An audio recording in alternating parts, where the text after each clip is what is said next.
Welcome to the series of Driftaway Tales.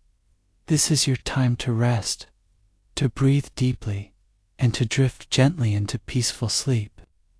Close your eyes, let go of the day, and allow this calm story to carry you softly into dreams. If you like these stories, please like the video and subscribe the channel. Chapter 1. The Best Rose of Willowbrook.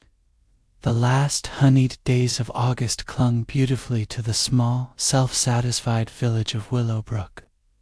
If one were to paint a picture of quiet, unchanging English life, Willowbrook would furnish the perfect canvas: thatched roofs, climbing roses, and the reassuring chime of the church bells marking the passage of the hours. It possessed that particularly delicate flavor of insularity that Miss Jane Marple, visiting her old acquaintance, Mrs. Helen Bantry, knew better than most. She knew that behind the neat lace curtains and beneath the perfectly mown lawns, human nature, that predictable, tragic constant, was playing out the same dramas as it did in St. Mary Mead, only with different names and slightly different shades of paint. This Saturday, however, the backdrop of serenity was charged with a palpable, if polite, tension. It was the afternoon of the Willowbrook Horticultural Society's annual fete, the social pinnacle of the summer. Miss Marple, seated near a bustling tea-urn, was observing the proceedings with the quiet concentration she usually reserved for unpicking a complicated stitch. She had successfully judged the best apple chutney, a surprisingly vicious competition. She noted, and was now knitting a delicate Shetland shawl, allowing the noise of the crowd to wash over her. The focus of the entire field, an uneven stretch of lawn behind the parish hall, was the long trestle table dedicated to the flowers, and at the flower table, two men were locked in a silent but deadly duel. The first was Mr. Alistair Finch, owner of the sprawling estate known as the Cedars. Finch had retired to Willowbrook 3 years ago, bringing with him a fortune acquired in the city and an uncomfortably loud ambition to dominate every aspect of village life, from the church committee to the gardening prizes. He was a tall man, impeccably but flashily dressed in a light gray worsted suit that seemed too sharp for a village fete. He was currently hovering near his entry, a magnificent, almost aggressive bloom of the hybrid tea known as King's Ransom, a deep, rich crimson that dominated the display. Finch was a man who saw gardening not as a pleasure, but as another form of conquest. His rival was Mr. Edgar Platt, the retired bank manager, a meek and sandy-haired man who wore a perpetually worried expression, even when discussing the weather. Platt was beloved in the village for his quiet kindness and his genuine, lifelong passion for horticulture. His entry, a beautifully structured peace rose, was quieter, its delicate yellow petals edged with pink, relying on symmetry and form rather than sheer size. As the vicar, Reverend Giles, a nervous man whose hands trembled slightly, stepped up to the microphone, Mr. Finch took a dramatic position, folding his arms. He looked, Miss Marple mused, exactly like Mr. Peterson in St. Mary Mead when he was waiting for the stock market result certain of success, but unwilling to accept any other outcome. "Ladies and gentlemen," the vicar announced, the microphone emitting a brief, painful shriek, "the moment has arrived. Our judges, after long and very careful consideration, have made their decision regarding the prestigious Willowbrook Silver Gilt Cup." Finch straightened, his eyes fixed on the silver trophy. Platt, meanwhile, looked down at his shoes, perhaps preparing himself for what he surely expected to be defeat. This year, the judges were moved by a display of purity, scent, and truly exemplary form. The vicar continued, fussing with his notes. "The winner, by a clear and indisputable margin, is Mr. Edgar Platt, for his truly perfect peace rose." A warm, genuine burst of applause rose from the villagers. Mr. Platt raised his head in utter shock, his mouth opening soundlessly like a fish. He took a hesitant step forward, a look of sublime, bewildered happiness washing over his face. Mr. Finch, however, did not move. The applause, which was fading into polite murmurs, seemed to expose his silence. His face, which had been set in an expectant, slightly condescending mask, went unnaturally slack. Then it began to change color. The initial shock was replaced by a furious dark magenta that started at his neck and surged up into his temples. He let out a choked, ugly sound that was half cough, half roar. A cheat. A travesty. That man's soil is poisoned, I tell you, he bellowed, pointing a furious, trembling finger not at Mr. Platt, but at the bewildered vicar. This entire competition is rigged. It was a terrible, unpardonable lapse of decorum. Willowbrook froze, scandalized. Before anyone could react, before Mrs. Bantry could gasp, or the vicar could formulate a shocked reply, the crimson in Mr. Finch's face deepened to a purple blue. He lurched violently, clawing at his starched collar. His knees seemed to give way entirely, and he pitched forward with shocking speed.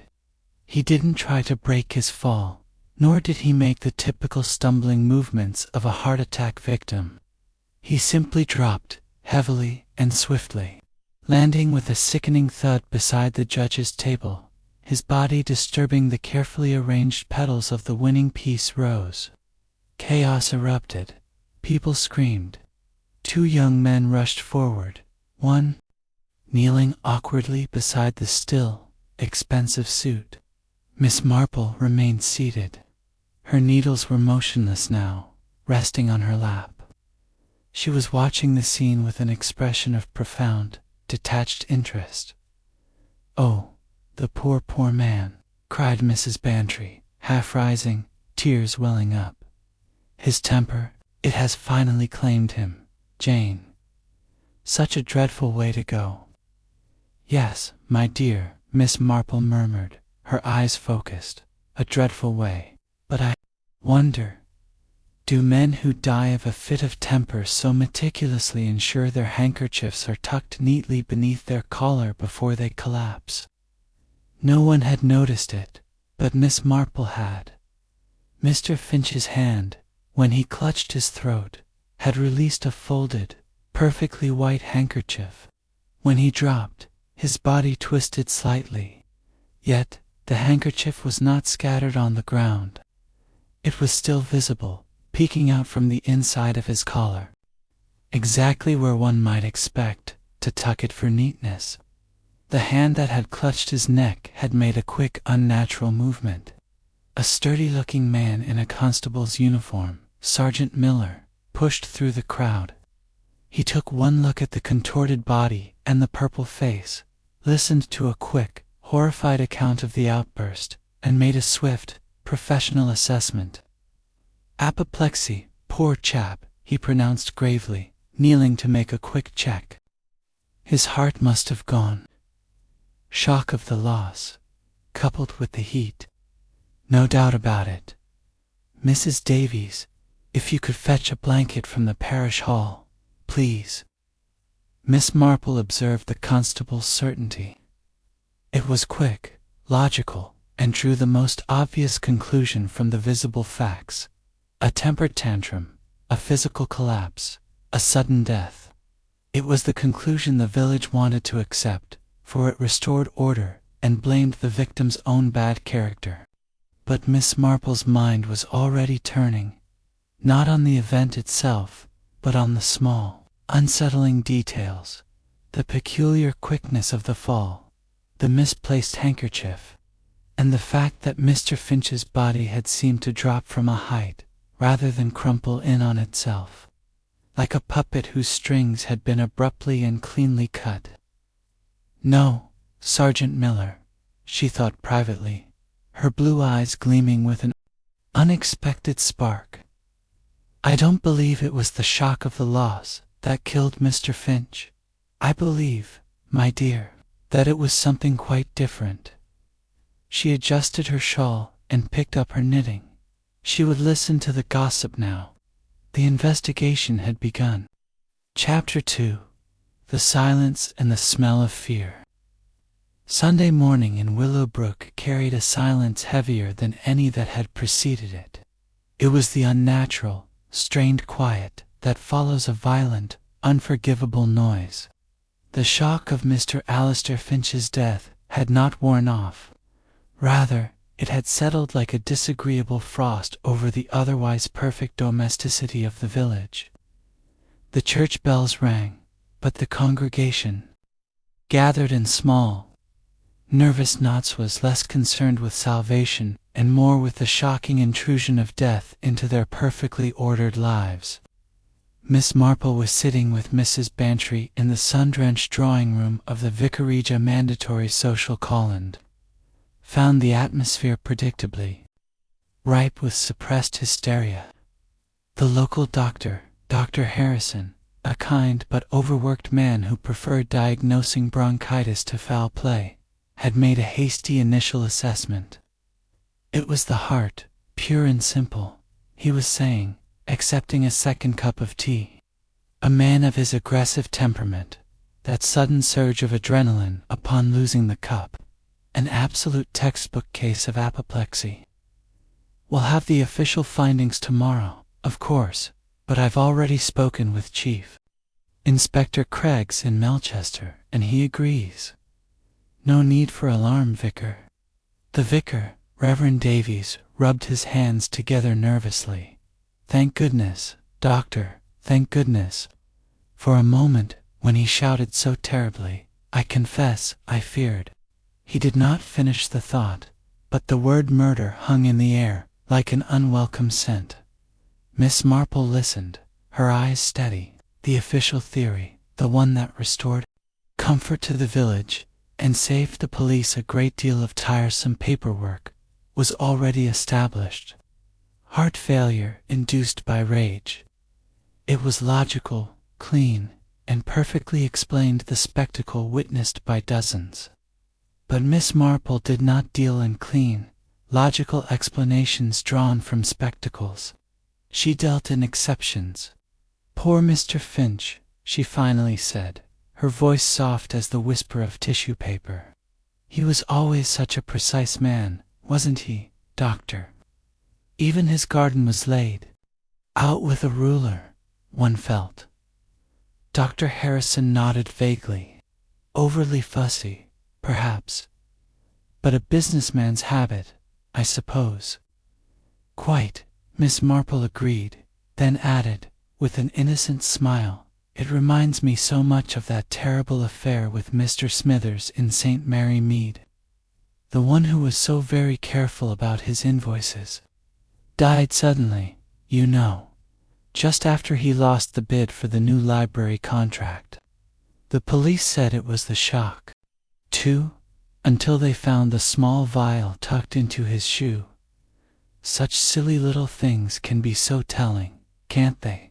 The doctor blinked, momentarily derailed by the irrelevant anecdote. Well, this was certainly no vial, Miss Marple. Just a dreadful fit. Miss Marple accepted the dismissal graciously. The seed of doubt, however, was planted not for the doctor, but for herself. If it was not apoplexy, the suddenness of the collapse suggested a swift, powerful poison, and swift, powerful poisons, in a garden party setting, pointed to only one source of concealment, the flowers.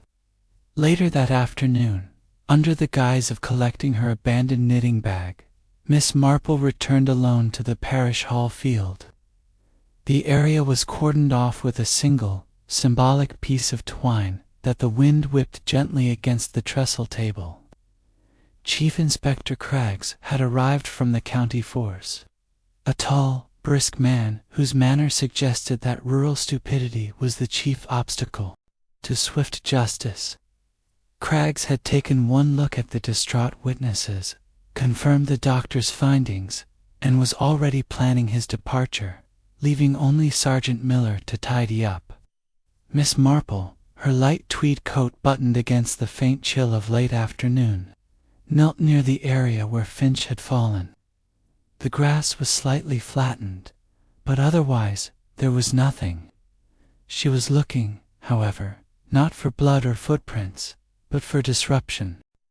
The judge's table was still there, now bearing only the Silver Gilt Cup. Mr. Platt, overwhelmed, had refused to take it home yet. Nearby stood the collection of winning roses. Miss Marple inhaled the heavy, sickly sweet perfume of the blooms. King's Ransom, Mr. Finch's losing entry, still smelled aggressively of rose, but beside the table, just where the dead man's head had rested near the base of Mr. Platt's prized peace rose, there was a secondary fainter aroma that did not belong in a garden. It was metallic and sharp, like a cleaning solvent or a chemical preservative, almost completely masked by the heavy, sweet floral scent. Arsenic, Miss Marple recalled, thinking of an old case involving weed killer and a troublesome spouse, or something similar. Something that burns away the blood's strength. She gently inspected the large, beautiful bloom of the peace rose. The stem and petals were perfect. But then she noticed something beneath the table, a tiny, damp spot on the ground, no larger than a florin coin, directly beneath the vase holding the winning rose. She touched it delicately. The soil there felt oddly saturated, and the metallic acrid scent was strongest here. It suddenly clicked into place. Mr. Finch had not died over the shock of losing, but the vicar had paused, drawing out the announcement. Finch had been standing there, raging inwardly, for perhaps 30 seconds after the winner was named, when the poison fast-acting perhaps sprayed onto the handkerchief or somehow inhaled had taken hold. The handkerchief. She remembered the red silk one she had noticed beneath the table in Chapter 1. Miss Marple looked under the trestle table again. The white handkerchief she'd fixated on yesterday was gone, presumably taken by the sergeant, but there was a second one, half hidden in the long grass several feet away, near the boundary rope. This one was crumpled, not folded, and was made of a cheap, thin white cotton. It looked like the kind of handkerchief an older man might carry, possibly used to mop a brow in the heat. She picked it up. It felt stiff, almost brittle, and when she brought it close to her nose, the acrid, chemical scent was overwhelming. It had been used to wipe something, or to cover something.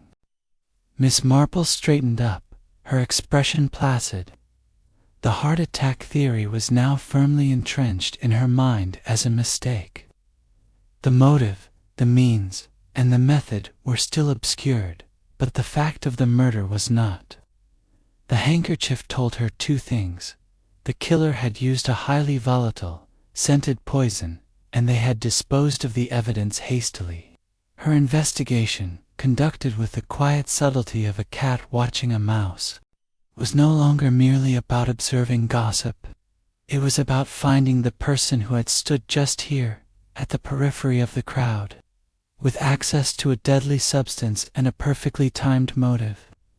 A person who had slipped a highly lethal poison into a tiny space and then melted back into the pleasant, applause-filled crowd of Willowbrook. Chapter 3. Inquest, Tea, and the Anatomy of Hatred. The local inquiry, conducted with an air of uncomfortable haste at the Willowbrook Parish Hall on Monday morning, confirmed Miss Marple's fears. The police were satisfied.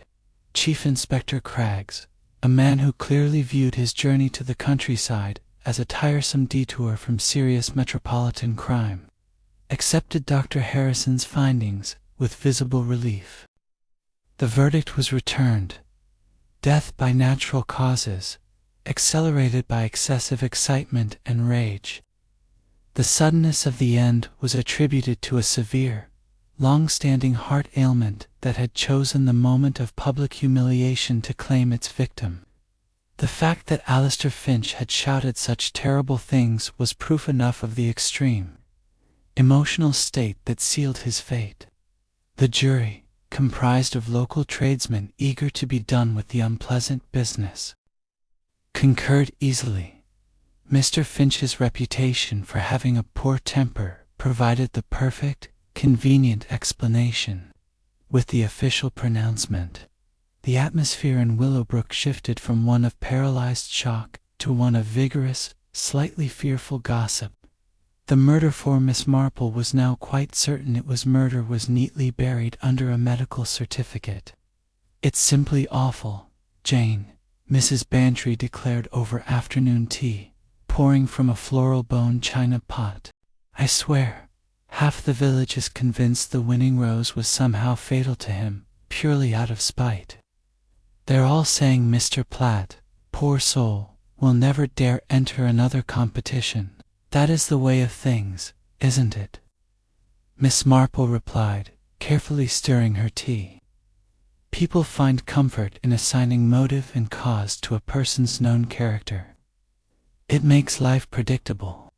If Mr. Finch died because he was a bad-tempered man, then the rest of us, who are well-mannered, are perfectly safe." Mrs. Bantry leaned forward conspiratorially. "But they are talking about Mr. Platt, too. Not that he would do anything, but he looked so triumphant, didn't he? And the rivalry over those roses was years in the making. Finch was always so cruel about Platt's blooms." Miss Marple nodded thoughtfully. She had seen Mr. Platt at the inquest, still quiet, still pale, looking genuinely distressed. Seemed to be born less from guilt, and more from the sheer, bewildering disruption of his quiet life. "Mr. Platt is perhaps too honest a man to commit a crime for something as fleeting as a cup," Miss Marple observed. "A man who cultivates patience and beauty in a garden rarely carries a hidden violence, unless there is a very deep well of bitterness indeed." "But what about others, Helen? A man who is so determined to win often creates more than one enemy." This was the question Miss Marple needed answering, and Mrs. Bantry, an excellent conduit for local intelligence, was only too happy to oblige. Miss Marple simply directed the flow of information with quiet, seemingly innocent remarks. "I must admit, Mr. Finch always reminded me of that dreadful Colonel Arbuthnot in St. Mary Mead, so very loud about his business affairs. Did Mr.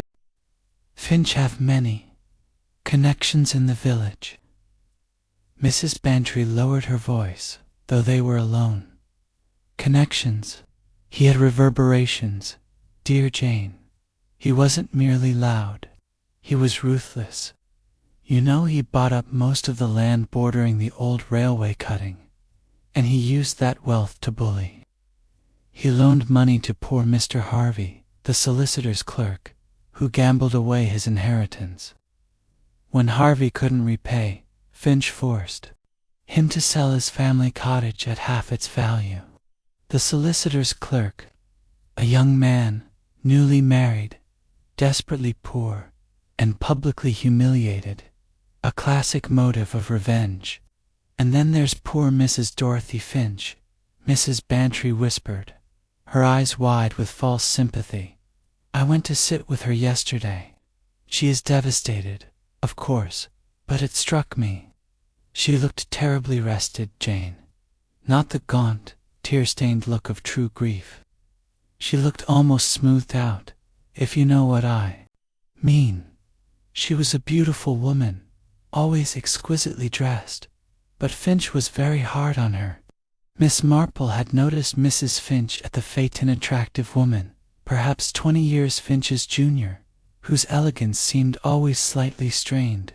She was too tense, too careful, motive, freedom and money. "Did Mrs. Finch inherit his money entirely, do you know?" Miss Marple asked, clicking her knitting needles gently.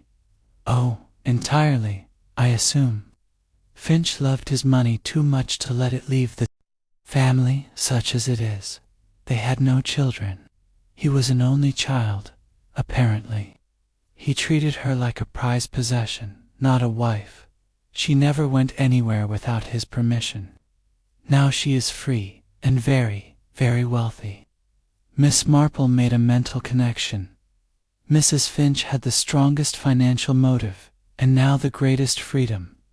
Mr. Harvey had the strongest revenge motive, and the benefit of Finch's removal from the village. Mr. Platt had the strongest public motive, rivalry, but the weakest character for murder. But what about the method?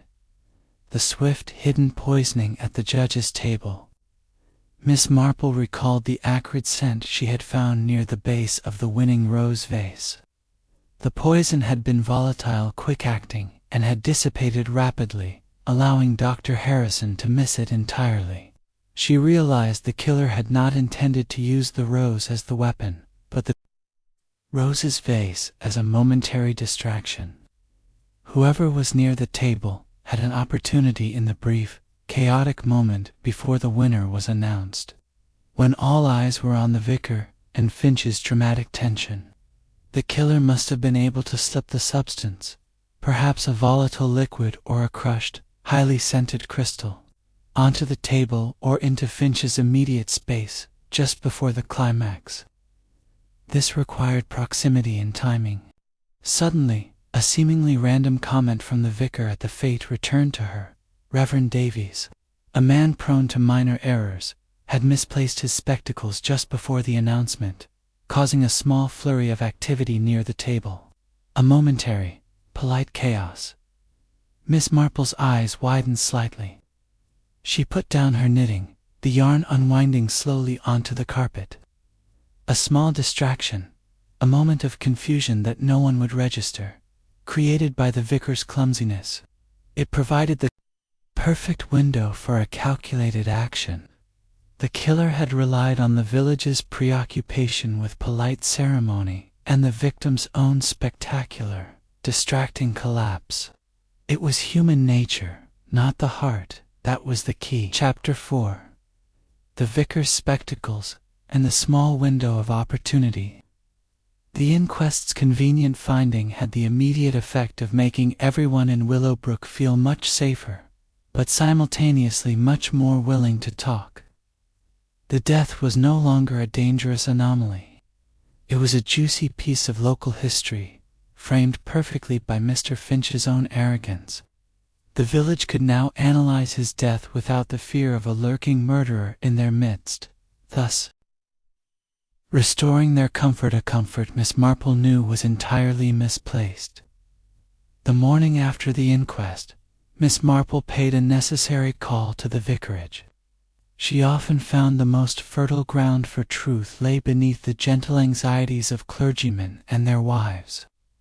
The Reverend Davies and his wife, a pale, perpetually strained woman named Agnes, were still recovering from the shock of the fete. The vicarage garden was a tranquil mess, charmingly overgrown, and Miss Marple found the Reverend Giles Davies looking profoundly depressed, pruning roses with an air of apology. A terrible strain, Miss Marple, a terrible strain, the vicar sighed, wiping his brow. That outburst, I haven't heard such unbridled malice in my church hall since Mrs. Higgins accused the treasurer of miscounting the jumble sale takings. And then, poor man, to simply fall. Indeed, Miss Marple replied softly, admiring a perfectly formed climbing rose. It must have been a dreadful muddle in those last moments. You were, if I recall, just beginning to announce the winner. A very dramatic pause you took, Vicar. The Reverend winced. It wasn't a dramatic pause, Miss Marple. It was a frantic search. Do you know, I had laid my spectacles down on the edge of the judge's table, just for a moment, to consult my notes, and they had simply vanished. I had to delay the announcement by perhaps 30 seconds while I frantically patted my pockets. My spectacles, Miss Marple. Without them, I cannot tell a peace rose from a potato. Miss Marple's pale blue eyes sharpened, though her expression remained kindly concerned. The vicar's personal, rather silly panic provided the crucial information she needed. 30 seconds of localized, polite panic immediately preceding the victim's collapse. How vexing, she sympathized. And where were they finally found? Oh, they were on the floor, right at the base of the table. They must have been nudged off somehow. Agnes insists I was clumsy. Anyway, the delay only seemed to fuel Mr. Finch's impatience, and then the vicar shuddered. Miss Marple had what she wanted. The moment the vicar had bent over, fussing with his pockets, and the moment others had momentarily looked away, or leaned in to help him search, the focus had been entirely taken off the prized blooms in Mr. Finch. It was the perfect, brief veil for murder. She guided the conversation carefully. And when you were searching Vicar, who was immediately near you, apart from Mr. Finch, who was, I suppose, too angry to notice, well, there was young Mr. Harvey, the solicitor's clerk. He'd just brought round the finalized prize. Talisa knew duty for him, I believe. He was hovering, waiting to ensure the winner's certificate was correct. Very nervous, young Harvey, and of course, Mrs. Finch was close by, waiting for her husband to win. Then old Colonel Easterbrook, grumbling about the heat, was just behind the table. Mr. Harvey, the young man Miss Marple had pegged as having the strongest revenge motive, having been ruthlessly bankrupted and humiliated by Finch. Now, he was placed precisely at the scene during the moment of opportunity. Miss Marple thanked the vicar, promising to send round a new jam recipe for the parish newsletter, and left the vicarage with her thoughts aligning neatly. The poison was fast. The opportunity was brief. The means required someone who could approach the table under the guise of the fates bureaucracy. Her intuition was soon confirmed when she stopped at the village post office to collect a letter. Inside, Mrs. Bantry was speaking in hushed, excited tones to Mrs. Limpet, the postmistress. "The police, my dear. They've been at Mr. Harvey's cottage all morning. Craggs is still pretending it's a formality, but everyone knows. Finch ruined him.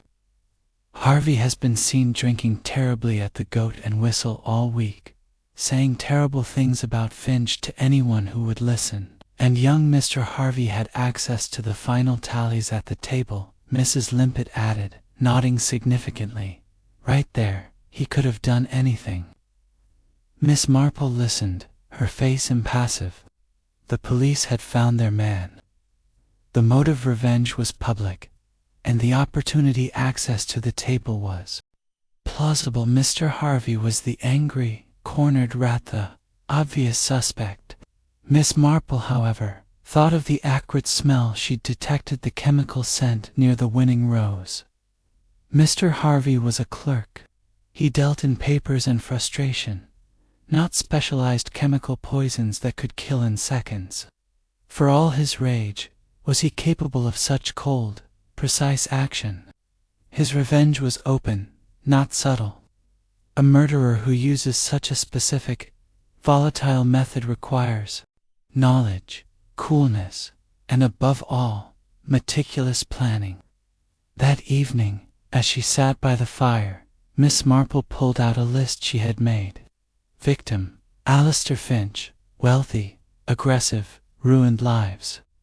Method known: fast-acting, volatile poison, applied during the vicar's search for his spectacles. Motive: police. Mr. Harvey revenge for financial ruin. The missing piece: the poison source.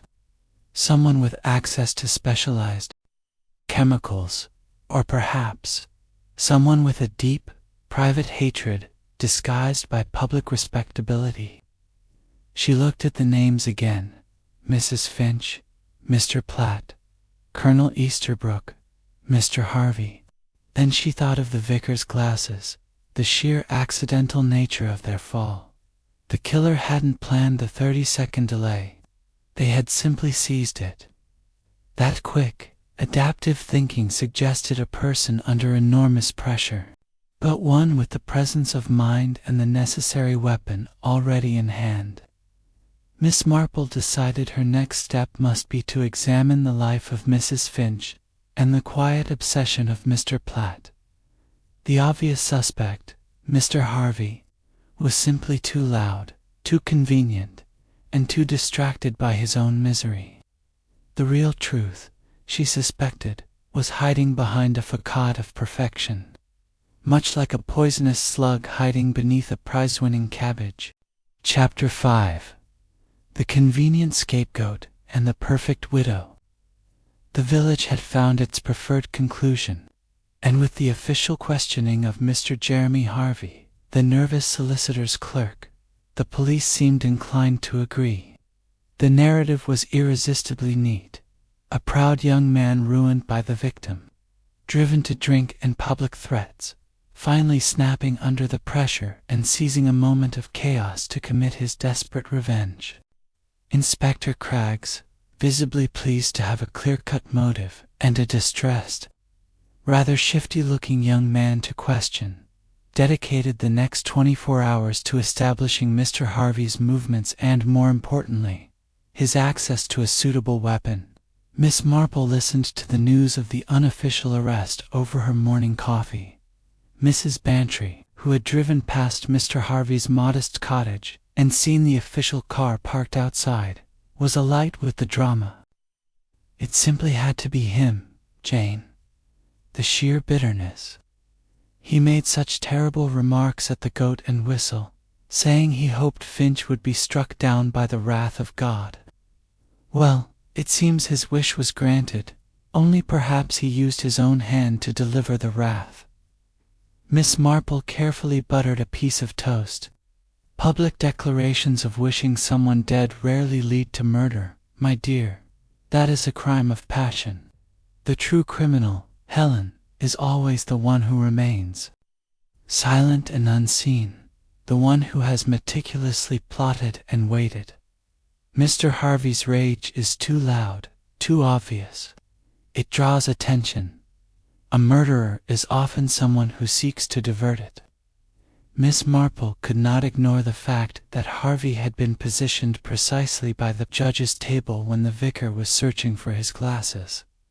He had the opportunity, but he lacked the coolness required for the rapid, subtle deployment of a volatile, specialized poison.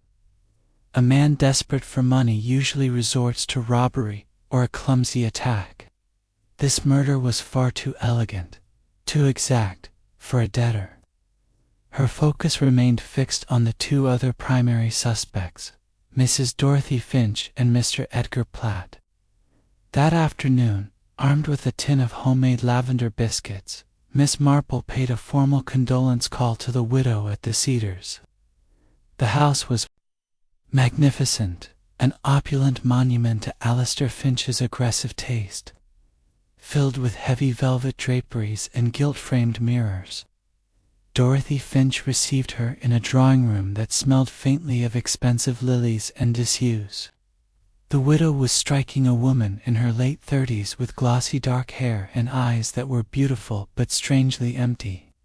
She wore a simple, perfect black silk dress, and her composure was remarkable.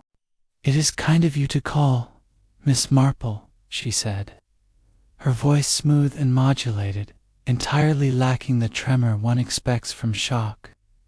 "A terrible trial for you, dear Mrs. Finch," Miss Marple offered gently. "Such a sudden loss. One minute your husband was so full of life and purpose, the next he was gone," Dorothy finished, lifting one shoulder in a slight, almost imperceptible shrug. "His heart was always too strong for his own good, and too quick to anger. The doctor assures me it was a physical failing, a consequence of his temperament. We must simply accept it." Miss Marple noted the word accept. Not grieve or mourn, but accept. The widow's eyes, far from being red-rimmed, looked, as Mrs. Bantry had noted, curiously rested. She was beautiful, poised, and now entirely wealthy and free. Miss Marple turned the conversation to the fate, subtly steering away from the tragedy itself. Such a shame about the rose, wasn't it? Poor Mr. Finch was so dedicated. Did he ever speak of the chemicals and sprays he used? He must have had a terribly precise regimen to produce such perfection. Mrs. Finch's composure wavered for the first time, a brief shadow passing over her eyes. Alistair was obsessive about his garden, Miss Marple. He hated the thought of blight or mildew. He had enormous, expensive drums of specialized fertilizer and fungicide delivered from London. I never went into the greenhouse. The smell was quite noxious. He was a tyrant about his chemicals, kept them all locked away, saying they were poisonous if mishandled. He even warned me never to touch the spray bottles.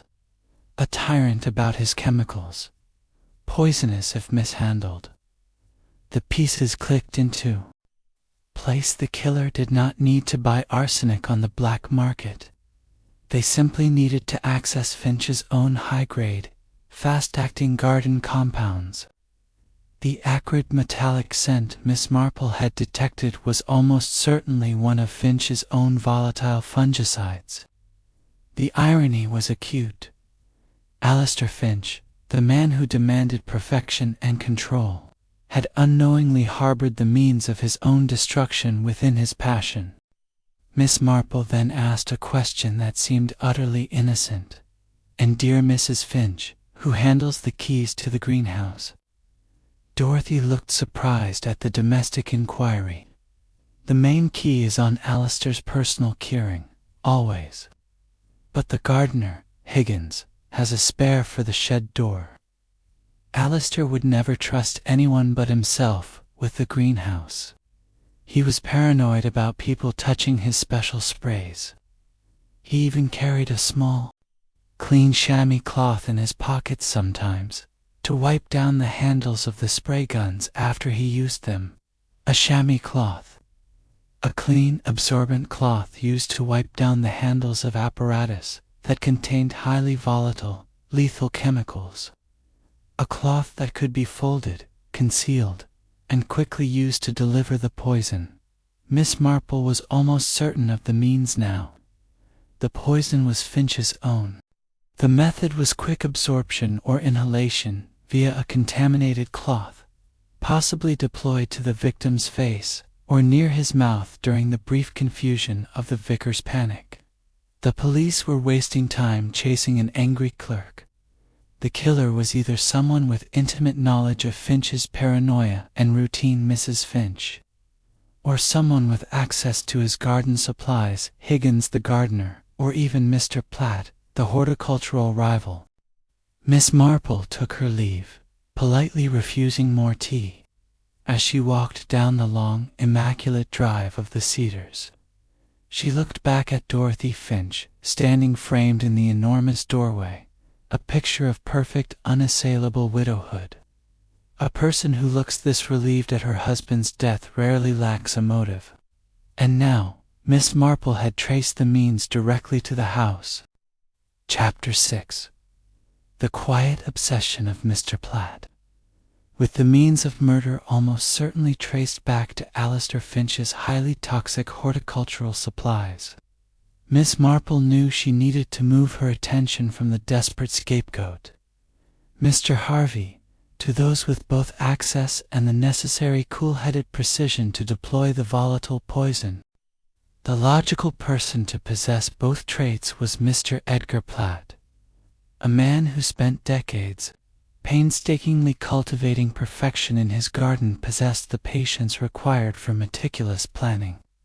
And as a lifelong gardener, he would be intimately familiar with the powerful chemistry of fungicides and pesticides, perhaps even Finch's own expensive London suppliers.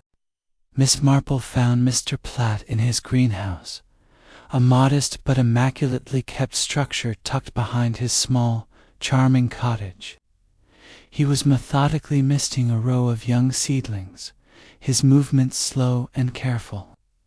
He looked up, startled, then quickly wiped his hands on a gardening apron. Miss Marple, this is a surprise. Do forgive the state of my hands. He was still visibly distressed, the shock of the fate clinging to him like pollen. He looked less like a victorious man and more like a mourner.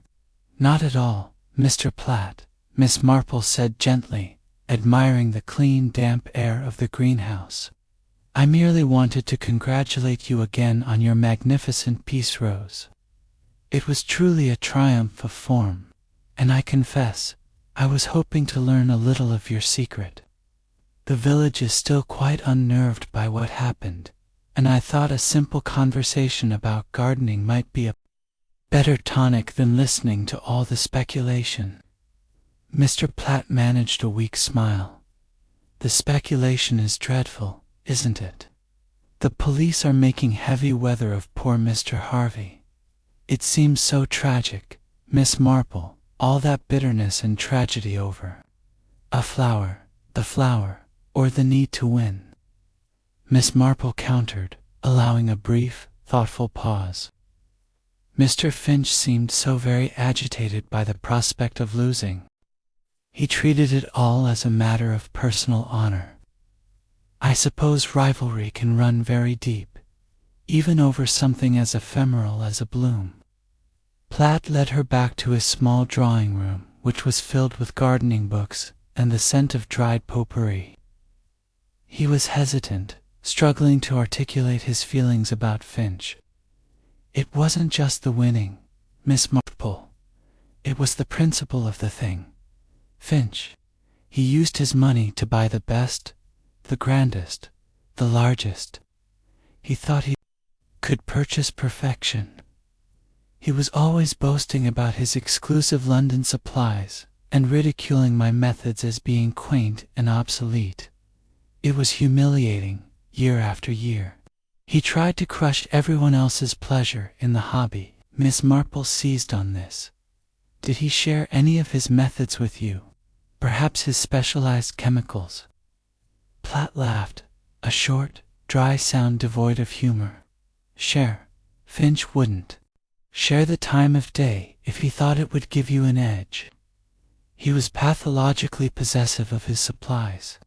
I rely on more traditional methods: bone, meal, and manure, mostly. I only use a simple, standardized copper fungicide, which is perfectly safe, if somewhat messy. He gestured toward a small utility cupboard in the corner. Nothing high-tech, unlike Mr. Finch. I certainly wouldn't know how to handle those virulent preparations he was.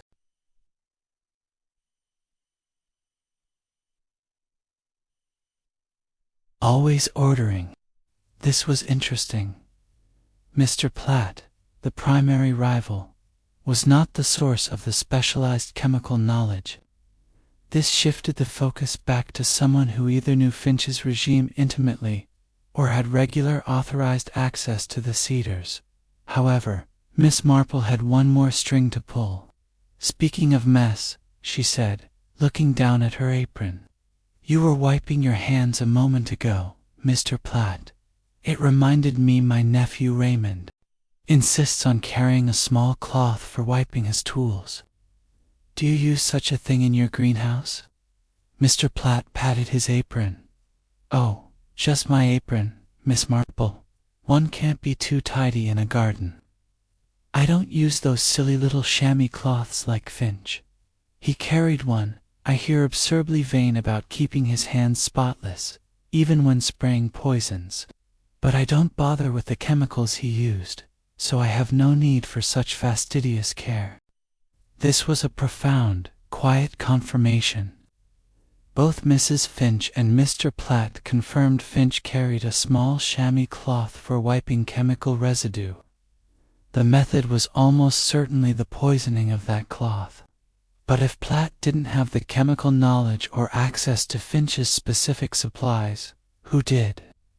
Miss Marple turned to leave, but as she reached the door, Mr. Platt spoke again, his voice tight and strained. Miss Marple, there is something you should know. It wasn't just the roses. Alistair Finch and I had history far before the fate. We were colleagues, many years ago, at the city bank. I was his immediate superior, you see.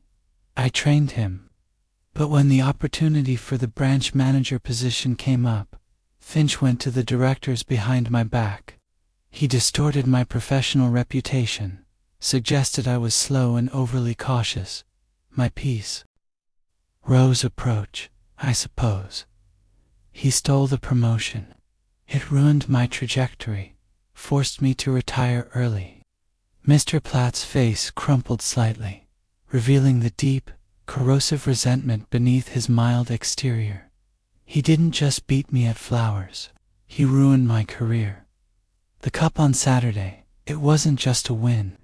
It was the first time in 30 years I'd won anything that he had set his mind on. That's why his reaction was so extreme. He knew I'd finally beaten him on his own turf. This, Miss Marple realized, was a motive that transcended a simple gardening rivalry. It was deep, long-brewing bitterness that had curdled into a genuine, justifiable hatred, a far more powerful motive than Mr. Harvey's recent financial woe. Finch had not just cheated him, he had stripped him of his professional life. As she walked back through the village, Miss Marple had eliminated Mr. Platt as the likely executioner, but his confession had revealed something vital. Finch was a habitual, professional betrayer. He ruined lives not just for profit, but for pleasure. If Finch's own chemicals were the weapon, and if the method involved a chamois clothed detail known to the widow, and the rival the killer was someone close to the victim, and crucially, someone who knew Finch's toxic routine and had an opportunity to introduce the poison to his person. Miss Marple's attention now turned sharply back to Mrs. Dorothy Finch. The convenient composure, the sudden freedom, the immense wealth, and the intimate knowledge of Finch's habits and secrets. She was the perfect, classic suspect. The police were happy with Mr. Harvey, but Miss Marple was now quite certain she was dealing with the perfect, ruthless widow. Chapter 7. The Gardener's Insight and the Price of Freedom. The perfect unruffled composure of Mrs. Dorothy Finch continued to trouble Miss Marple. It was a mask worn too seamlessly, a picture of mourning that lacked the essential tremor of genuine, sudden loss. A woman freed from a tyrannous husband usually exhibits relief. But Dorothy Finch displayed something colder, the steely calm of a person who has just successfully concluded a difficult negotiation. To delve deeper into the rhythms and tensions of the Cedars, Miss Marple needed to speak to someone who lived in its shadow but was not a part of its social circle. Her path led her to Mr. Higgins, the gardener. Higgins was a man of the soil, gruff, taciturn, and possessed of that deep, wary suspicion reserved for those who only visit gardens rather than work them. Miss Marple found him pruning a rose bush that had been tragically neglected since Mr. Finch's demise. A sad state of affairs, isn't it, Mr. Higgins? Miss Marple began gently, offering him a discreet tin of peppermint drops. Such fine bushes, now lacking Mr. Finch's exacting attention. Higgins eyed the sweets, then her. Well, he was exacting, right enough. Obsessive, really. Didn't trust a soul with his prized specimens, especially not with his chemicals. Miss Marple noted the emphasis on the last word. Mrs. Finch mentioned he was very strict about who handled his fungicides. I assume you only had access to the basic shed supplies. That's right, ma'am, Higgins grumbled, pocketing the drops. I had the key to the main shed. But his special stuff, the expensive, London-ordered preparations, that was his little secret. Kept M locked in the greenhouse cupboard, and he had the only key to that. He'd measure out what he needed and lock it right back up. Said it was too potent for amateurs. So the only person who could have handled those chemicals recently was Mr. Finch himself, Miss Marple concluded, watching him closely. Higgins nodded. Or Mrs. Finch, maybe, though she hated the smell of the place. Wouldn't go near it. But she knew the routine. Knew he was obsessed with keeping his spray nozzles clean. If a drop of the high-grade spray landed on his hands, he'd wipe it instantly on that little cloth he carried.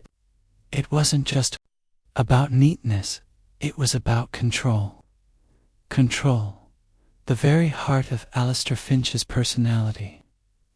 He controlled his money, his wife, his rivals, and even the toxic contents of his garden shed. Did he keep anything else locked away with such care? Miss Marple asked, shifting the subject. Higgins hesitated. There was a safe. Not a big one, a small thing he kept bolted to the floor in his study, beneath the desk. He kept financial papers, deeds, that sort of thing. But he'd always hide his prize-winning certificate there before the fete. Said he couldn't trust it anywhere else. Never let anyone see what was inside. Mrs. Finch used to get awfully cross about that safe. Said he treated his money better than he treated her. The safe. A lockbox concealing not just wealth, but potentially leverage. This revelation opened a new avenue of thought. If Dorothy was unhappy, Finch would certainly have used the threat of financial ruin or exposure to keep her subservient. Miss Marple thanked the gardener and went to consult with Mrs. Bantry, who, having run out of suspects to discuss, was hungry for fresh ammunition. She presented the problem of Mrs. Finch's startling composure. It's simply unnatural, Helen. She is completely, perfectly free. Yet she exhibits no spontaneous human emotion, only this rigid, perfect acceptance of fate. It is the sign of a person who has either been utterly drained, or who has been planning this freedom for a very long time. Mrs. Bantry, ever the enthusiast for scandal, brightened instantly. Ah, planning. Well, if it's planning you want, Jane, Dorothy Finch has certainly been planning her escapes. You know she's been making those tiresome long shopping trips to Much Benham every Tuesday for months. She always claimed she was buying imported French linens. But Mrs. Priest, who lives opposite the railway station, told me she saw Mrs. Finch meeting a rather handsome young man there 3 weeks ago. Not handsome in a vulgar way, Jane, but artistic. A poet, perhaps, or a musician. Mrs. Bantry leaned forward conspiratorially. She wasn't buying linen, Miss Marple. She was buying love. An affair, with a man who, no doubt, requires funds. The story resonated deeply with Miss Marple's understanding of the world. It was a classic drama, played out beneath the quiet surface of 1,000 villages. The beautiful, trapped wife, the rich, tyrannical husband, and the young, penniless lover, a triangle that historically ended only in scandal or tragedy. Miss Marple synthesized the new information. Motive deepened. Dorothy wasn't just tired of Finch. She was involved in a serious relationship that Finch's tyrannical control and eventual discovery would have utterly destroyed. The threat of ruin. If Finch, a man who ruined his own former superior, Mr. Platt, and a solicitor's clerk, Mr. Harvey, purely for sport, discovered his wife's infidelity, he would not divorce quietly. He would systematically crush her reputation and financially destroy her, likely disinheriting her entirely and leaving her lover penniless. Pressure point. Dorothy Finch would have been under immense recent pressure. She would have known Finch was a predator. If he suspected anything, the safe, which likely contained his current will or documents related to their financial agreements, was his greatest weapon. The affair, the sudden death, the immediate comet, all pointed toward a well-orchestrated strike for self-preservation. Dorothy Finch possessed the intimate knowledge of Finch's routine, the means his own chemicals, the opportunity living in the house with the chemical keyholder, and now, a motive powerful enough to compel a woman to murder, the prevention of her own and her lover's total, public destruction. But Dorothy had an unshakable alibi. She had been standing near the judge's table when the vicar began his announcement, yet she had been nowhere near Finch in the moments preceding the collapse. If she had used the chamois cloth, how did she get it to him?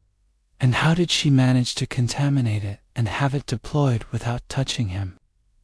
The truth, Miss Marple concluded, must lie in the tiny space between Finch's hand, the chamois cloth, and the final moments of the rose competition. She needed to know who else, apart from Mr. Harvey, Colonel Easterbrook, and the vicar, was in that crucial, crowded space. She needed to look beyond the obvious suspects and focus on the innocuous accessories to the crime. Chapter 8. The Missing Pince Nez.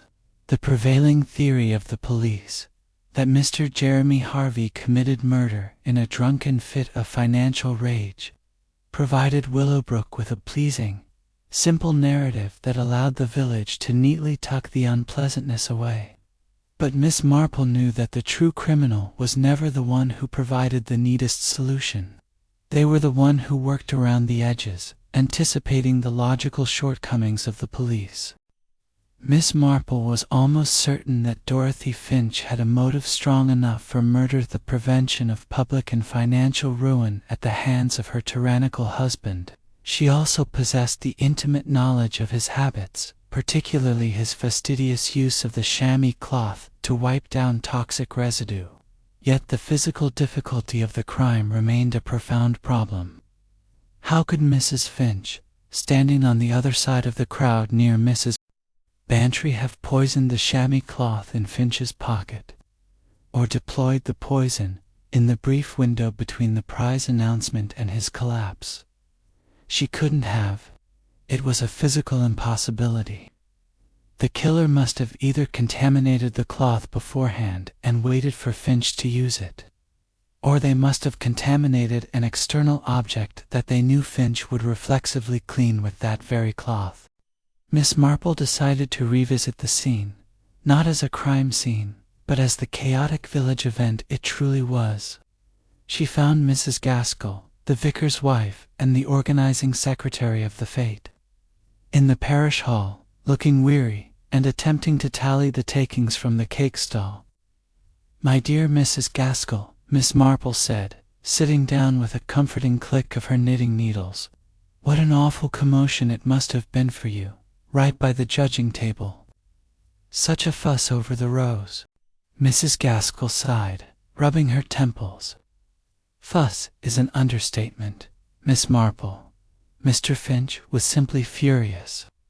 Not at Mr. Platt, you understand, but at the whole world, for daring to disagree with his opinion. You were standing closest to him when the vicar made the announcement." "Yes, right at the end of the table. I was tidying the judge's equipment, the forms, the magnifying glasses, and the pince nez that the Reverend uses for reading the small print." Miss Marple paused her knitting. "Ah, his pince nez. Did Mr. Finch approach the table immediately after the announcement?" "He did," Mrs. Gaskell recalled, her brow furrowing with the effort of memory. "He was shouting something dreadful about the judging being rigged. He actually tried to grab his losing rose, the king's ransom, off the display table, but he was so shaky, he knocked over the small tray of the judge's things. That's when the vicar's pince nez fell to the ground, right by the table leg, and he lost his own spectacles in the process, which made him even angrier." This was the crack in the armor Miss Marple had been searching for. She leaned forward slightly. So, Mr. Finch, who was already agitated, and now suddenly short-sighted because his own glasses were misplaced, had to lean down to retrieve the vicar's pince nez that he had knocked over. Well, not the vicar's, no, He was trying to find his own glasses, which must have fallen off when he shouted. He was patting his pocket sand. Then he suddenly stopped patting and started clawing at his neck instead, and then he collapsed. It was so dreadfully fast. Mrs. Gaskell shivered. He didn't seem right. Not even for a man in a rage. Miss Marple thanked Mrs. Gaskell, her mind racing. The pieces now fit together with terrifying precision. Alistair Finch's fatal habit was not his rage, but his fastidiousness. Finch was enraged by the loss of the Silver Gilt Cup. In his fury, he knocked over the small tray of judging tools. The accident caused his own pince nez to fall off. Grasping and blinded, he naturally tried to recover his glasses, a movement that would put his hands in contact with the contaminated area. If his glasses or the tray itself had been lightly wiped with the volatile poison, Finch would have immediately transferred the substance to his fingers. His very next, reflexive action born from his obsessive habit would be to use the chamois cloth to wipe the residue from his hands, the contaminated glasses, or the table. In doing so, he would effectively press the toxic chemical, now concentrated on his fingertips, directly into the soft, absorbent chamois cloth, which he would then return to his collar or pocket. The chemical, being volatile and fast, would then release toxic fumes directly under his chin and nose. This explained the speed of the reaction, the sudden purple flush, and the lack of time for any external struggle. Finch had inadvertently administered the fatal dose to himself. The killer had not tried to contaminate the man or his cloth directly. They had contaminated a distraction, the judge's table accessories, knowing that Finch's obsessive cleanliness and competitiveness would force him to interact with the contaminated surface and then use his own antidote, the chamois cloth, to seal his doom. The question now became, who had access to the judging table in the final moments before the announcement? It was almost certainly not Mrs. Finch, who was observing from a distance. It was not Mr. Platt, who was across the field. It had to be someone who was an essential assistant at the fete, someone who could legitimately touch the judge's materials and whose appearance near the table would be deemed entirely innocuous. Miss Marple thought of the vicar, Mrs. Gaskell, and the other judges. The killer was now revealed to be a person of careful, deliberate placement, a silent figure who acted not on the man, but on the objects of his obsession. The net, Miss Marple decided, was closing in on the inner circle of the Horticultural Society itself. Chapter 9. The Flaw in the Silver. Miss Marple was now operating with a distinct clarity of purpose. The police were satisfied with the circumstantial evidence against Mr. Jeremy Harvey, a drunken, desperate man with a visible recent motive. Detective Inspector Craddock's local counterpart, Sergeant Miller, saw no reason to look further than the obvious apoplexy induced by rage. But Miss Marple's logic pointed relentlessly towards Mrs. Dorothy Finch. The motive was now powerfully clear: the affair, and the desperate need to secure her future by silencing her tyrannous husband, who held her fate in his secure, locked safe. The means had been established: the self-administered fatal dose of a volatile chemical via his own fastidious habit of using the chamois cloth after touching a contaminated object. The only remaining puzzle was opportunity. How did Dorothy, who maintained a distant, perfect watchfulness by Mrs. Bantry's side, manage to contaminate an object on the judge's table mere minutes before the crime? Miss Marple decided to approach the one person who stood at the absolute epicenter of the disaster, Reverend Giles, the vicar. She found him in his small study at the vicarage, looking a decade older than he had a week prior. The scent of worry hung about the room like the dust motes dancing in the afternoon light. "My dear Reverend," Miss Marple said softly, accepting a glass of tepid lemonade, I simply wanted to offer my sympathies. That sort of spectacle must be truly dreadful for a man of the cloth. Such an exhibition of temper. Reverend Giles wrung his hands. Dreadful, Miss Marple, dreadful. The sheer, unadulterated venom of the man's outburst. And then, the suddenness of his end. I've been reliving the moments leading up to the announcement, trying to understand what provoked him so profoundly. Miss Marple guided the conversation gently. It was the cup, wasn't it? The Silver Gilt Cup. He simply couldn't tolerate defeat. Mrs. Gaskell mentioned you were tidying the judge's accessories just before you spoke. Yes, indeed. Forms, pens, the little reading glass for checking the blooms, all set out by my wife. I was merely making sure the cup was positioned correctly for the presentation. One wants everything to look its best, particularly when Mr. Finch was involved. He always criticized the presentation as much as the blooms themselves. And was the cup in its final position for long? The vicar frowned, tapping his chin thoughtfully. Ah, no. That was the last little flurry of activity. You see, the cup arrives from the jeweler engraved, of course. But the little silver plate with the winner's name is usually affixed by the committee secretary, just moments before the presentation. This year, the cup was placed on the table, and Mrs. Finch Dorothy came over. She was quite insistent, actually. Miss Marple's knitting needles paused again, frozen mid-stitch. Mrs. Finch. Insistent on what, Reverend? On the flaw in the presentation, the vicar explained, sighing at the recollection of the fuss. The Silver Gilt Cup has a small, decorative banner engraved on the front, and the jeweler had placed the detachable winner's nameplate slightly askew, or perhaps on the wrong side of the base. It faced slightly to the left, you see, instead of directly forward. Dorothy insisted it looked slovenly. She made a tremendous point of how the light caught it awkwardly.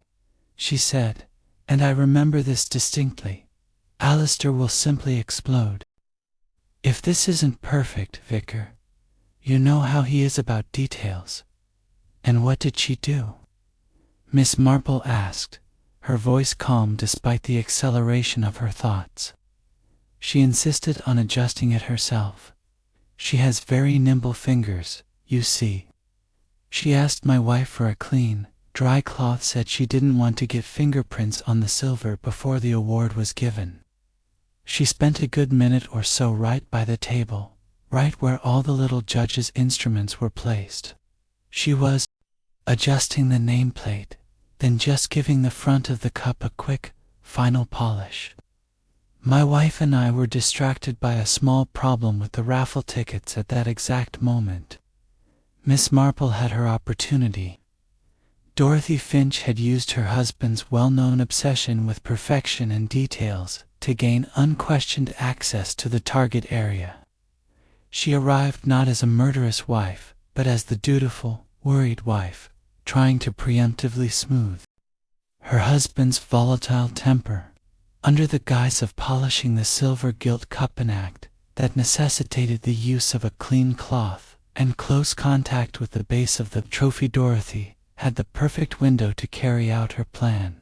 She had wiped the volatile poison onto the surface of the small tray of judging accessories, or perhaps directly onto the lenses of the Reverend's pince-nez that lay beside the tray. When Finch lost his temper, he knocked the tray. When he went to recover his own fallen pince-nez, in his short-sighted fury, he would touch the contaminated surface, and when he went to wipe his hands clean, he sealed his own fate with the very instrument of his own vanity, the chamois cloth. The final, horrifying truth was that Finch had literally polished himself to death. "Thank you, Reverend Giles," Miss Marple said, rising. "You have given me a great deal to consider." The puzzle was complete, motive, means, and now, a subtle, highly intelligent opportunity that doubled as a perfect alibi. Dorothy Finch was the killer. The final question was the most dangerous: how to prove it. Murderers as clever as Dorothy Finch did not make simple slips. They had to be outmaneuvered psychologically. And to do that, Miss Marple needed to know what was in the locked safe at the Cedars, the object that represented Dorothy's ultimate freedom or her total destruction. Chapter 10: The Vault of Secrets. Miss Marple's meticulous reconstruction of the crime, the contaminated judging accessories, the desperate attempt by Alistair Finch to wipe his hands, the chamois cloth serving as the final delivery system, made her quite certain of the identity of the murderer. It was a perfectly designed crime, reliant not on brute force or crude planning, but on an exquisite knowledge of the victim's petty vanity and a genius for misdirection. Dorothy Finch had performed her fatal task not as a woman possessed by sudden rage, but as an excellent, cold-blooded actress fulfilling a necessary role, the fussy, dutiful wife. However, suspicion, even certainty, was not proof. Miss Marple needed to secure the motive beyond the general desire for freedom. She needed to know what specific, terrible threat Alistair Finch held over his wife, the threat that necessitated his murder before he could enact his final, devastating vengeance. That answer, she felt, lay inside the small, black safe Higgins, the gardener, had mentioned, the one bolted beneath Alistair's desk in his study. The safe would contain his financial papers, his deeds, and, most importantly, his will. If the will was already updated to disinherit Dorothy entirely, or if it contained documents capable of ruining her lover, it would justify the extreme risk she had taken. Miss Marple therefore engaged Mrs. Bantry as her unintentional ally. "Helen, my dear," Miss Marple said over their morning tea, poured from a delightful silver service, "I am troubled by the late Mr. Finch's affairs. He was a man of business, and such men often keep their most important documents locked away. Considering the police are focused on poor Mr. Harvey, should the actual estate solicitor not be informed that the safe may contain instructions that might contradict his older will?" Mrs. Bantry, thrilled by this new, covert piece of espionage, agreed immediately. "Oh, Jane, you are quite right. We must alert Mr. Perry immediately. He's Alistair's man of business, such a dry stick but completely dependable. We can say it's about the legal ownership of his prize-winning roses. That's certainly important enough for Mr. Finch." By midday, the necessary conversations had been had, and Mr. Perry, the solicitor, agreed with Sergeant Miller that the safe's contents were now legally essential. A locksmith was summoned from the county town, and late that afternoon, Miss Marple found herself standing discreetly in the hallway of the Cedars while the process began. The scene in the study was tense. Sergeant Miller stood guard, looking grumpy at the disruption of his easy case. Mr. Perry hovered nervously, holding a large, brass-bound briefcase. And then there was Mrs. Dorothy Finch. She was dressed in a soft gray morning dress, looking pale and delicate. She watched the locksmith work with a mild, detached curiosity, occasionally offering a gentle sigh. "It's all so unnecessary, isn't it, Sergeant?" she murmured, her voice sounding thin. "Alistair never told me the combination. He enjoyed keeping his affairs private. I doubt there's anything in there but share certificates. He took such a childish pleasure in secrets." The locksmith, a stout man with large, patient hands, worked efficiently. After 30 minutes of careful manipulation, the tumblers clicked into place. The small, heavy door swung silently open. Mr. Perry stepped forward, his face solemn, and peered inside. The sergeant leaned in, curious despite himself. Miss Marple, positioned just inside the doorframe, used the reflection in the polished glass of a framed photograph to observe the expressions of the two men. Mr. Perry inhaled sharply, a sound like tearing silk. Sergeant Miller's face, usually ruddy, went pale with confusion. The safe contained 3 items: a thick packet of correspondence tied with red ribbon, a manila envelope, and a single heavy leather-bound ledger.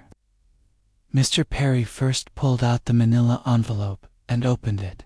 He produced a document which was clearly a will, but stamped draft and executed.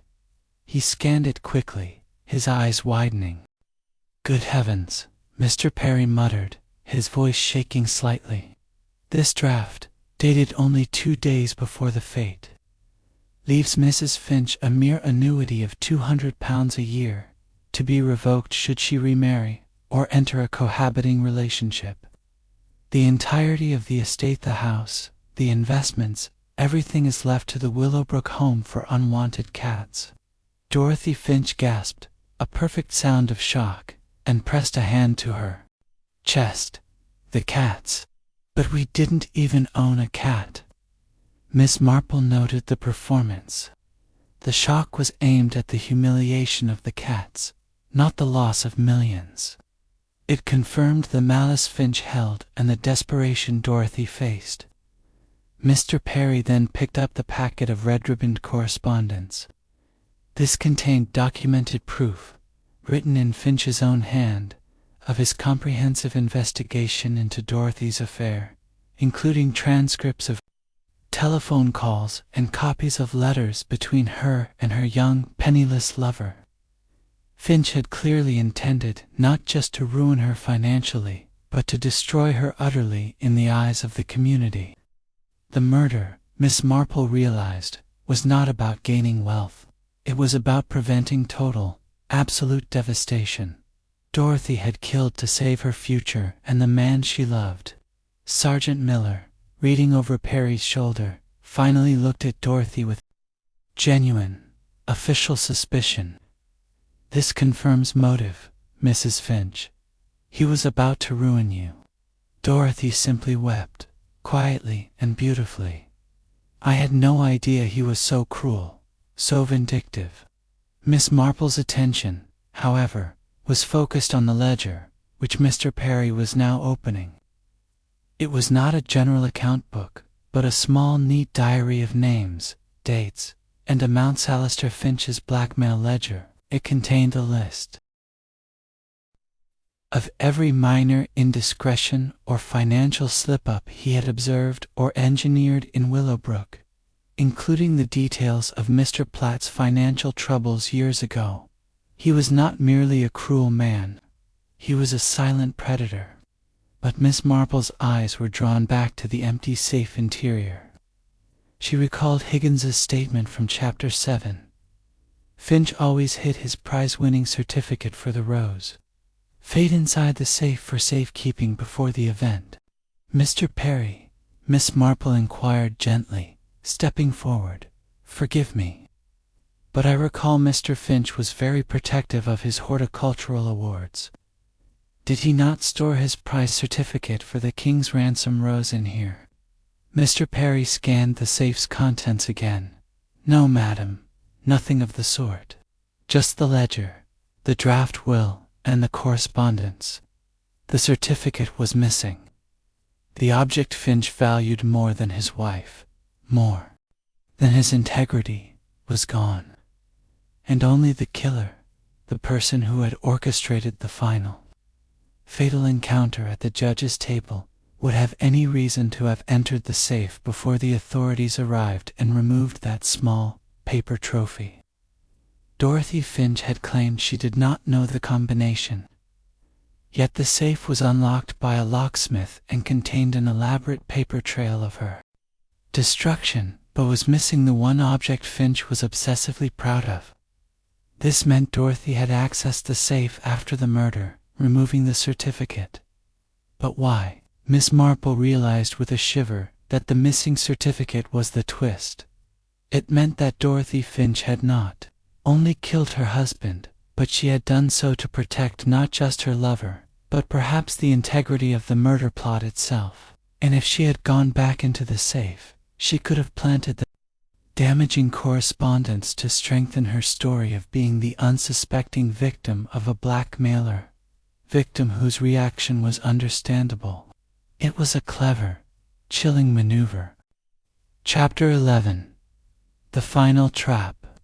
The realization that Dorothy Finch had accessed the safe after the murder, merely to remove a piece of paper, the prize certificate for the king's ransom, Rose, was the final, chilling piece of the psychological puzzle for Miss Marple. Meant the killer had supreme control and a breathtaking ability to think several steps ahead. Dorothy had calculated that the draft will and the affair correspondence would perfectly frame her as the unsuspecting victim of a vindictive tyrant, whose timely death was convenient, not engineered. She had removed the certificate because it was the one thing Finch valued enough to touch immediately after his final victory, the ultimate physical proof of his pride. To leave it was to leave a link to his habits. But in taking it, she made a slip Miss Marple could exploit. She had contradicted her own primary defense, ignorance of his private affairs. Miss Marple knew she could not simply accuse Dorothy of lying about the safe combination. Dorothy was too practiced, too smooth. Instead, Miss Marple decided to create a situation so subtly stressful that Dorothy would be forced to confirm her knowledge through action. The lever of the trap would be the missing certificate. The bait would be money. She enlisted the help of Mr. Edgar Platt, the timid rose grower who had unwittingly won the final prize. She requested an urgent meeting at Mrs. Bantry's house, framing it as a matter of horticultural society protocols. Dorothy Finch was, naturally, invited as the widow and ostensibly the executor of the garden's prize-winning legacy. The four of them, Miss Marple, Mrs. Bantry, Mr. Platt, and Dorothy Finch. In Mrs. Bantry's drawing room, the air was heavy with unspoken tension, only partially masked by the delicate scent of lavender polish. Miss Marple steered the conversation toward the fate. "It is a dreadfully odd situation, Mr. Platt," she began, adjusting the collar of her cardigan. "Mr. Perry, the solicitor, found the will, but he mentioned that the one small thing missing from Mr. Finch's safe was his very last prize certificate, the one for the king's ransom, Rose." Mr. Platt looked genuinely puzzled. How very unlike him. He treasured those papers. He saw them as well as investments. Almost precisely. Miss Marple nodded, focusing her gaze on Dorothy, who was currently sipping her tea with meticulous composure. "Now, Mr. Perry is concerned. He believes, quite rightly, that a man as complex and controlling as Mr. Finch would never have left the safe empty of something important. We are now considering if he used that certificate, or perhaps its reverse, as a codicil to his unexecuted will, or perhaps even a key to a secondary, hidden deposit box." Dorothy's hand, holding the teacup, faltered. A tiny ripple appeared in the tea. It was the slightest physical reaction, instantly corrected, but Miss Marple did not miss it. "But why a rose certificate?" Dorothy asked, her voice light, though it held a sharper edge than usual. "He was obsessed with his roses, yes, but surely not enough to use the certificate for banking documents. It's just paper, Miss Marple." "Ah, but this is where Mr. Finch's psychology comes in, my dear," Miss Marple said gently. "He would know the police would dismiss it as sentimental fluff, like Sergeant Miller did, and no one would look for it. It would be the perfect, hidden place for a man who enjoyed his secrets. And remember, the last draft of his will, the one found in the safe, left his entire fortune to the cat's home. I have heard, quite unofficially, that Mr. Perry believes that certificate may hold a handwritten instruction that redirects the bulk of his funds to an offshore account only you would know about. Dorothy, if only you knew where he hid the certificate." This was pure fabrication, but it was irresistible bait. Miss Marple was suggesting that the certificate was not evidence of murder, but a key to unlocked riches. For Dorothy, the certificate she had hastily hidden or destroyed was suddenly the most valuable thing in the world, and her greatest liability. If the police thought it contained the location of a hidden fortune, they would launch a far more rigorous search of the house, potentially exposing her post-mortem actions. "Well, I certainly hope it turns up," Dorothy said, managing a fragile smile. For the sake of the beneficiaries. She stood up, smoothing her skirt. "If you will excuse me, I simply must check on the caretaker. I haven't had a moment's peace since. She left the room quickly. Miss Marple watched the door close. "She knows where it is, Jane," Mrs. Bantry whispered, her eyes wide with excitement. "Yes, my dear Helen. I believe she does," Miss Marple replied, her tone calm but decisive. "A woman who kills for self-preservation will not hesitate to destroy evidence that stands between her and millions. She will have gone to wherever she hid that paper, and she will be planning to burn it."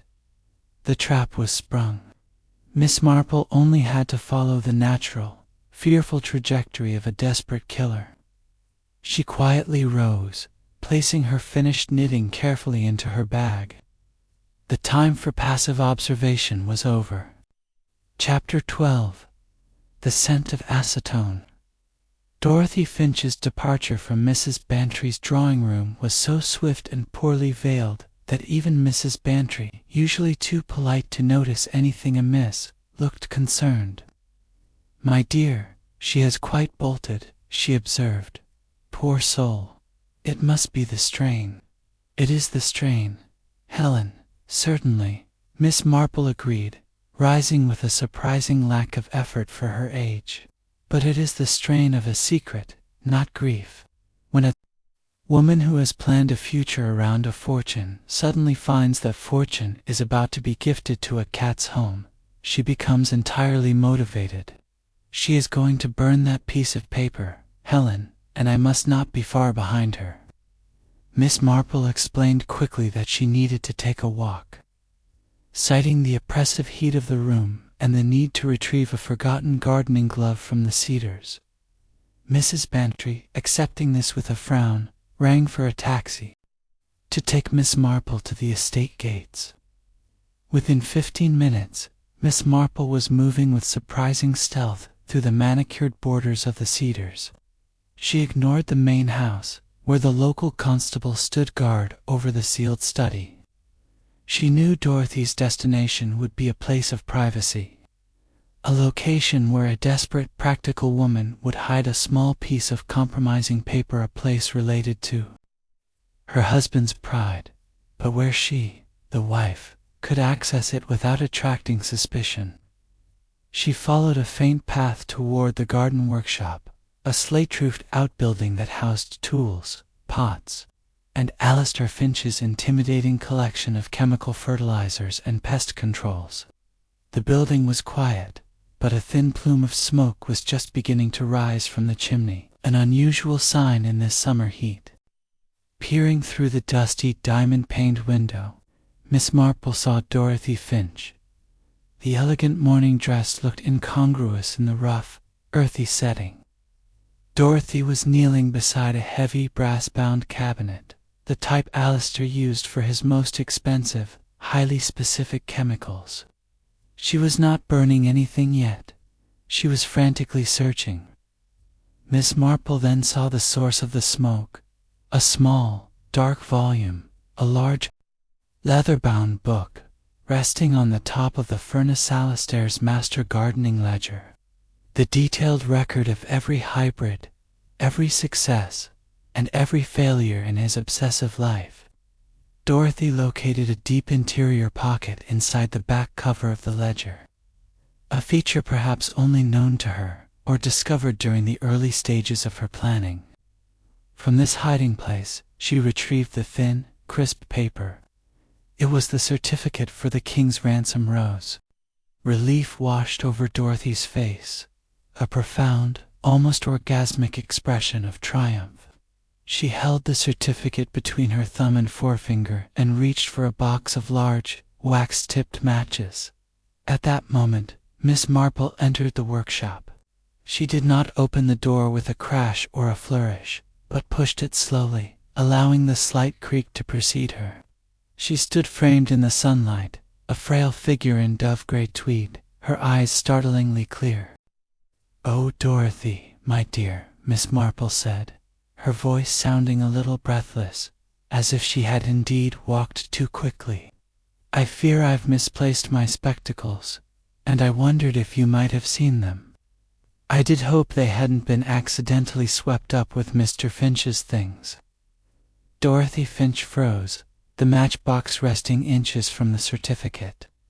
Her mask of gentle, fragile widowhood shattered, replaced by the naked, cold terror of a cornered animal. "Miss Marple," she managed, her voice a cracked whisper, "you shouldn't be here. This place is full of terrible chemicals. And the dust." "Indeed it is," Miss Marple agreed, stepping closer, her eyes fixed on the paper in Dorothy's hand. "It is remarkable what terrible things one finds concealed in the dust, isn't it? Or in the most unlikely places, like the back of a large, heavy ledger. A place only someone intimately familiar with Mr. Finch's hiding habits, or someone who had reason to search the safe shortly after his death would think to look." Dorothy crumpled the certificate slightly. "I don't know what you are talking about. I was simply looking for the recipe for his rose fertilizer. He kept it a secret." "No, dear, I don't think you were," Miss Marple countered, now standing perfectly still. "You see, I told Mr. Perry and Mrs. Bantry that I suspected that piece of paper contained the key to a hidden fortune. That was a lie, Dorothy. It was a net woven from greed and desperation. But you, who have been playing the part of the grieving, ignorant wife, reacted perfectly, because only the killer would know that the certificate was the one thing missing from the safe, having removed it earlier." Miss Marple paused, her pale blue eyes holding the younger woman's gaze. "And only the killer, the woman who claimed ignorance of the combination, would realize that piece of paper, now stained slightly with the faintest scent of acetone from this very workshop, was the one piece of evidence that placed her hands inside Alistair's safe after the poisoning. You killed him with the chamois cloth, Dorothy, after contaminating the judging table during your little fuss over the flaw in the silver cup, and then, worried that the certificate was the only physical item he handled last, you used the combination you already knew, the one he changed when he wrote that cruel, final will to remove your error." The terror in Dorothy's eyes gave way to a chilling, brief flash of admiration. "You saw the handkerchief," she stated flatly. "I saw the unnatural stiffness of his collapse, my dear. And then I remembered Mrs. Bantry's stories of the terrible rivalry between the vicar's wife and Mrs. Gaskell over the placement of the hymn books, how people use the most innocent of tasks to gain access to a goal. You used his obsession with perfection as your cover to wipe a surface with the quick-drying chemical from this very bench." Alistair, furious, put on his pince-nez and, out of habit, used his clean chamois cloth to wipe his hands clean. He polished himself to death with the volatile poison. Dorothy dropped the crumpled certificate and the matchbox. The strength left her body entirely, and she sank onto the dusty floor, burying her face in her hands. The elegant gray dress was ruined by the grime of the workshop, a final, fitting end to her perfect fixated. "I only wanted him to let me go," she sobbed. "He was going to send Jeremy to prison for his fraud. He was going to leave me with nothing but the shame. I had to stop him." Miss Marple sighed, a soft sound of weariness and pity. "Yes, dear, The human heart, when driven by fear and love, is capable of such dreadful calculations. It is always the same story, whether in Willowbrook or St. Mary Mead. She reached for the workshop's wall-mounted telephone, calmly taking the receiver. She knew the sergeant was just a few hundred yards away. The trap was successful, and the time had come to summon the authorities for the reveal. Chapter 13. The Lingering Truths. Sergeant Miller's arrival at the workshop was swift, if initially bewildered. He found Dorothy Finch slumped against a potting bench, her composure utterly fractured, and Miss Marple standing over her, holding the crumpled Rose certificate like a piece of lethal parchment. "She knows," Sergeant Dorothy whispered, not looking up. "She knows everything." Miller's attention was fixed on the hysterical widow. Miss Marple, however, calmly directed his professional focus. "Sergeant Miller, you concluded this was an apoplectic fit, the result of a temper. The post-mortem confirmed systemic shock, very sudden, very violent. I suggest, Sergeant, you look at what a wealthy rose grower keeps on his workbench that is both highly toxic and volatile." She indicated a sealed, dark glass bottle, labeled in Latin, something about wax removal and deep polish. Mr. Finch was obsessed with the minute details of his blooms, Miss Marple explained, her voice steady. To ensure his roses had the perfect sheen for judging, he used this specialized solvent.